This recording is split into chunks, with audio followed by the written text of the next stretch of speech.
What's up, guys? I'm Philip Lombardi with Geared Towards Automotive, and this is the new 2019 Honda Passport behind me. And now this car is the ultimate off-road vehicle that Honda has finally come out with. This is going to be the Forerunner killer, the Subaru killer, the killer of all mid-size off-road vehicles in a fun, affordable range without going crazy and just dressing it up 100% like a Jeep.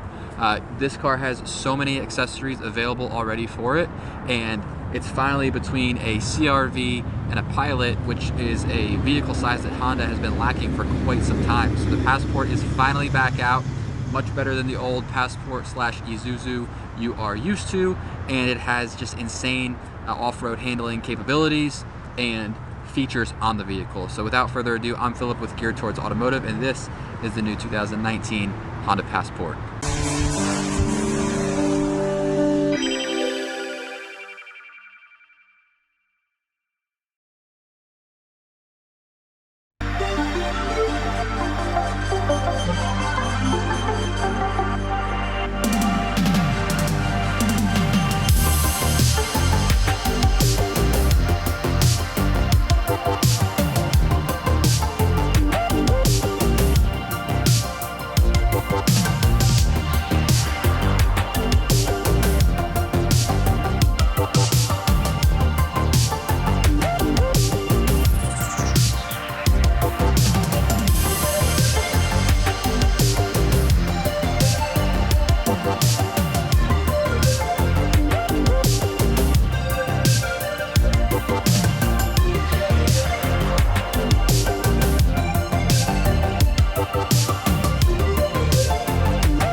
So the front of the Passport, this is the Elite model, so you're gonna have full LED lights all over the front. Fog lights are LED, regular headlights, and the daytime running lights.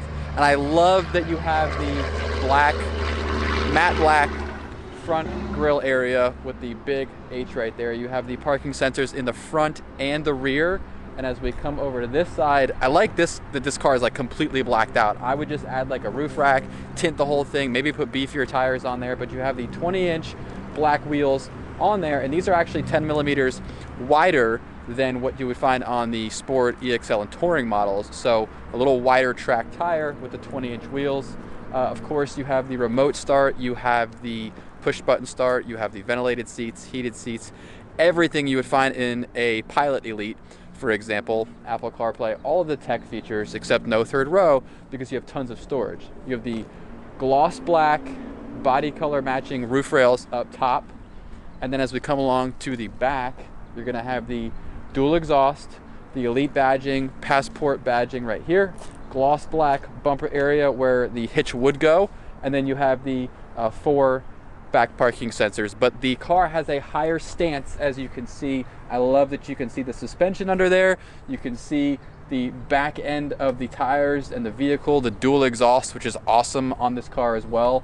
And the spoiler up top. Now, if you look at the car, I think that obviously Honda took a page out of the Ford Explorer, Range Rover type book, and if you look at it, I see a lot of Range Rover in the back, Ford Explorer, and I'm not a huge fan of Ford at all, but I think this car looks sick. I just think it looks awesome, and I'm loving it in the black on black, and wait till you see the black interior. It's insane with the stitching.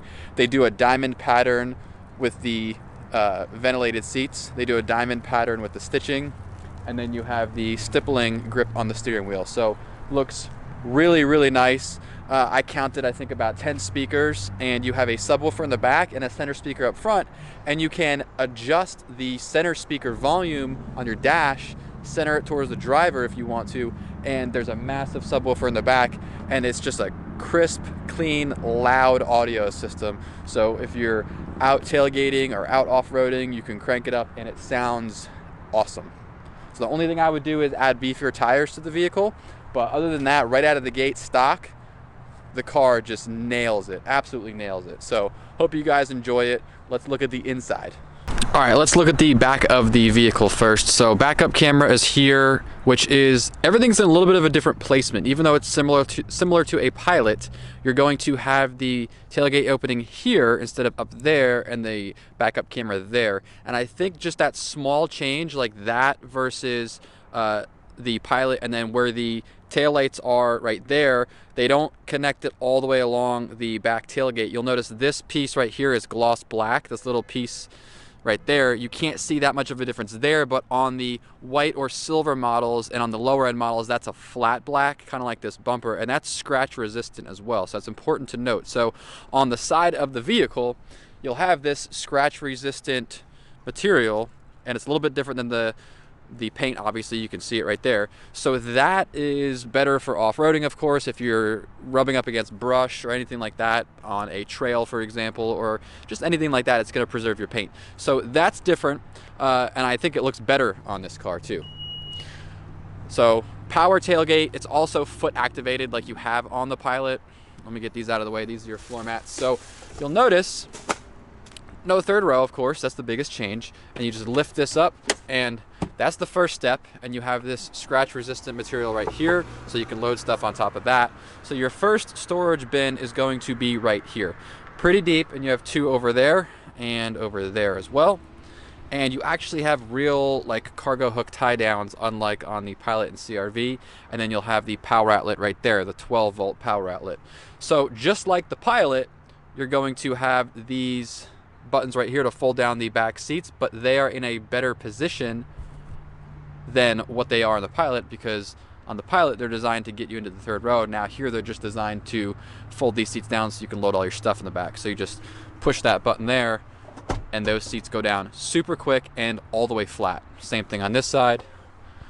Boom, just like that. So now you have all of that space to throw all of your stuff in the car, and it's super, super easy. Now that those are down, you're gonna take this, there's a handle right here actually, and that whole thing just flips up like that. So now you have more storage space. Get these out of the way. And you're gonna have your spare tire, which is unique for a car like this, an off-road vehicle. Typically it's on the back or underneath. This is super, super easy to get to and out of the way. You can also store stuff in it as well. Like I could take this, put it in there, and it's still out of the way. Storage here, and then just found out what this was. We were trying to figure that out. It is a speaker. So that's your rear subwoofer. It's pretty big, it's super crisp, and it's super loud. So you can crank the volume up to like 20, adjust that a little bit, paired with the center speaker up there now. This thing just bumps. It's loud and it's crisp. It sounds, you know, better than your living room home theater system, I promise you. Now that we have these seats down, they're super easy to lift back up. You just lift them, put them into place. And one thing I want to point out on the back and the front seats is look at the diamond pattern in these seats. That's pretty cool. I love how they did that. And then you have the white contrast stitching right there. So these seats slide back and forth as well. But then down here on the Elite model, you're going to have 3 levels of heated seats in the back and 3 levels of heated seats in the front, along with the ventilated seats up there as well. And you have the tri-zone climate control, 2 USB ports, and your 115-volt outlet. Cool feature about this is that you have the AC outlet in the back, but you don't have the DVD player up top here. And I like that they did that without having to get the DVD player, because in the Odyssey and Pilot, you're going to have to get the DVD to get that outlet. So that's cool. And then you have the sunshade standard as well. Moving on to the front of the Passport, the MSRP for this thing is $44,675. This is just fully loaded, the best that you can get it without adding additional accessories. Again, I like how they changed the seats. And even though I don't think there's a big difference, they do feel a little bit more comfortable. The suspension in the ride is a little bit stiffer, which is expected for a more off-road geared vehicle. And then this is just like the Pilot, but you have more of a carbon look on that center area right there, which I think adds to the sportiness of it. And then you have the same amount of storage in there. They put the 9-speed transmission in this vehicle, and it is a V6 just like the Pilot. Same horsepower rating, same engine, 3.5 V6. And then in the center console, you're going to notice pretty much a Pilot from here on up. It's going to have all the same features. The climate control is going to look the same. The screen up here is going to look the same. And then the steering wheel is just like the Odyssey, except you have this stippled grip right here, which I think is a huge improvement just for the feel, and you know, it's the little things like that. That paired with the heated steering wheel is just going to add for a more comfortable sporty drive too at the same time. Thank you guys for checking out this video on the 2019 Honda Passport Elite all-wheel drive. If you liked the video, make sure you hit that like button. It really does help me and the channel grow. It tells YouTube and Google that you guys like my videos, and it puts it out there for everybody else to see. If it's your first time seeing this video and my channel, hit the subscribe button and hit the bell so you can see new videos every week when they come out. If you like this vehicle, let me know. Drop a comment down below and tell me your favorite feature about the new Honda Passport. Until next time, I'm Philip with Geared Towards Automotive, and we'll see you in next week's video.